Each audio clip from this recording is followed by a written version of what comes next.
क्या आपने कभी ये सोचा है कि एयरप्लेन जो इतना भारी होकर भी कैसे आसानी से हवा में उड़ता है, और हवा में उड़ने के बाद ये टर्न कैसे लेता होगा? ये एक मजेदार वीडियो है, पूरा जरूर देखिएगा। आज के जो मॉडर्न एयरक्राफ्ट है जिनका वजन 400 से 600 टन तक होता है और यह इतने भारी वजन को लेकर आसानी से उड़ जाते हैं, लेकिन इनके पीछे जो इनकी उड़ने की प्रोसेस होती है वह बहुत ही कॉम्प्लेक्स प्रोसेस होती है और जो पायलट होता है उसकी बहुत ही ज्यादा रेस्पॉन्सिबल जॉब होती है।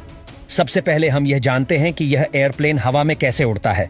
एयरप्लेन को हवा में उड़ने के लिए मैनुअली 4 चीजों का सामना करना पड़ता है। नंबर 1 है थ्रस्ट, नंबर 2 है ड्रैग, नंबर 3 है वेट और नंबर 4 है लिफ्ट। सबसे पहले थ्रस्ट को समझते हैं। थ्रस्ट इंजन से क्रिएट होता है और एयरप्लेन के दोनों साइड विंग पर 2 इंजन लगे रहते हैं और यदि कोई बड़ा एयरप्लेन है तो ज्यादा इंजन भी लगे रहते हैं।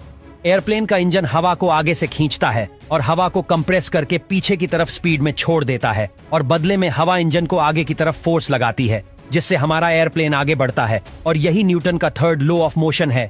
इंजन का काम होता है एयरप्लेन को आगे की तरफ फोर्स लगाना। ड्रैग फोर्स या फ्रिक्शन को समझते हैं। मान लीजिए कि आप अपनी कार से ट्रैवल करते हैं और आपने कार की विंडो से हाथ बाहर निकालते हैं तो आपके हाथ को एक फोर्स फील होगा जो हवा का फोर्स होगा और यह आपके हाथ को पीछे की तरफ ले जाने की कोशिश करेगा। लेकिन यहाँ पर जो हमारी कार है उसका थ्रस्ट ज्यादा होता है और हमारा हाथ भी मजबूत होता है, तो हम कार के साथ में चलते रहते हैं। लेकिन सोचो, यदि हमारी कार की स्पीड 3-4 किलोमीटर पर आवर है तो उस कंडीशन में यदि हम कार से हाथ बाहर निकाले तो हवा का इतना ज्यादा ड्रैग फोर्स लगेगा कि हमारा हाथ टूट जाएगा और ऊपर से यदि इतनी स्पीड में कार चल रही है तो आग भी लग सकती है।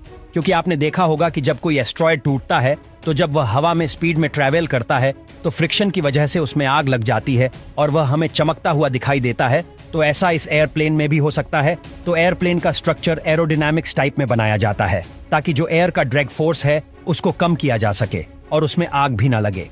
अब बात करते हैं वेट और लिफ्ट फोर्स की। जब एयरप्लेन का लिफ्ट फोर्स उसके वेट से ज्यादा होगा तभी एयरप्लेन हवा में उड़ पाएगा। उसके लिए एयरप्लेन के जो विंग होते हैं वह जिम्मेदार होते हैं। एयरप्लेन के विंग ही लिफ्ट फोर्स प्रोवाइड करवाते हैं। अब हम इस लिफ्ट और वेट को थोड़ा आसान भाषा में समझते हैं। ये जो एयरप्लेन होता है इसके विंग और इसके जो पीछे की टेल होती है ये मूविंग पार्ट होते हैं। ऐसा नहीं है कि इनका स्ट्रक्चर एकदम फिक्स होता है। इन्हीं को एडजस्ट करके एयरप्लेन टेक ऑफ करता है और लैंड करता है। यह विंग फ्लूइड मैकेनिक्स की हेल्प से अपने विंग्स की पोजीशन एडजस्ट करते रहते हैं और इन टेक्नोलॉजी को एयरफोल मैकेनिज्म भी कहते हैं। एयरफोल मैकेनिज्म की हेल्प से ही यह एयरप्लेन हवा में उड़ता है। एयरप्लेन के पीछे की तरफ यदि देखोगे तो पीछे की तरफ इसकी टेल है, जहां पर यह जो छोटे छोटे विंग लगे हैं जिसे एलिवेटर बोलते हैं, और यह जो बीच में बना हुआ है इसको रडर बोलते हैं। एलिवेटर जो भी एयरक्राफ्ट और वर्टिकल फोर्स लगता है उसको एडजस्ट करते हैं और रडर एयरक्राफ्ट के ओरिजिनल फोर्स को मैनेज करता है। अब यह जो रडर और एलिवेटर है यह भी अपनी पोजीशन चेंज करते रहते हैं। अब यह जो एयरफॉइल मैकेनिज्म है जो इस एयरप्लेन को हवा में उड़ाता है इसको थोड़ा सा समझ लेते हैं। देखिए, जब एक एयरफॉइल हवा में उड़ता है तो वह लिफ्ट फोर्स प्रोवाइड करता है। इस एयरफॉइल का स्ट्रक्चर देखिए। इस एयरफॉइल के आगे और पीछे के हिस्से को स्लेट और प्लेप बोलते हैं और यह स्लेट और प्लेप अपनी पोजीशन जरूरत के हिसाब से एडजस्ट करते रहते हैं। यदि इस एयरफोर्स को आप सही से देखोगे तो सामने से जो हवा आ रही है उसको यह पीछे की तरफ से नीचे की तरफ दबा रहा है। तो जो भी हवा इस एयरफॉइल के नीचे होगी उसका प्रेशर ज्यादा होगा और जो हवा इस एयरफॉइल के ऊपर होगी उसका प्रेशर कम होगा।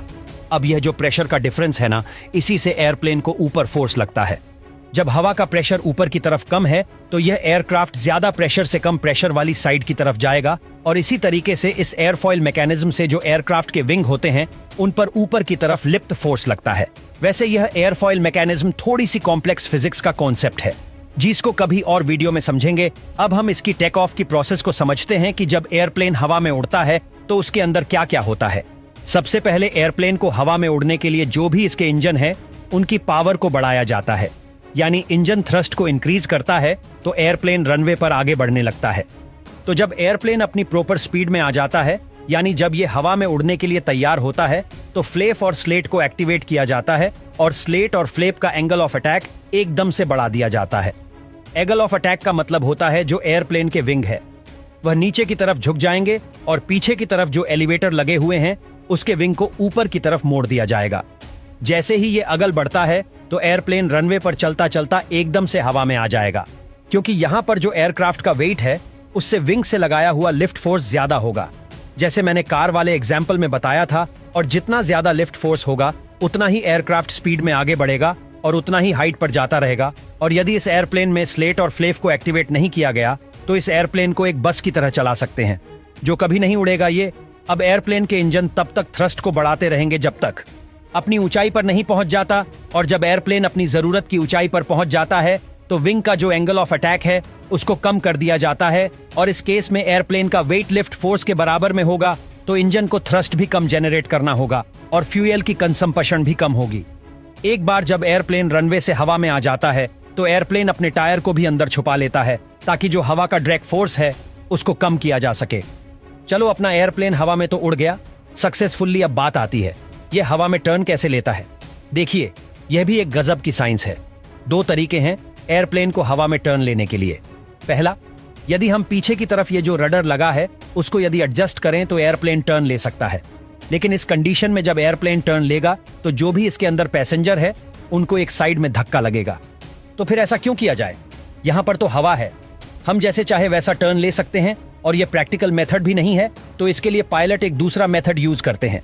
इस तरीके में एयरप्लेन के विंग है, उनको एक को नीचे की तरफ कर दिया जाता है और दूसरे को ऊपर की तरफ कर दिया जाता है। जब ऐसा किया जाएगा तो एयरप्लेन ऐसे तीर छा हो जाएगा।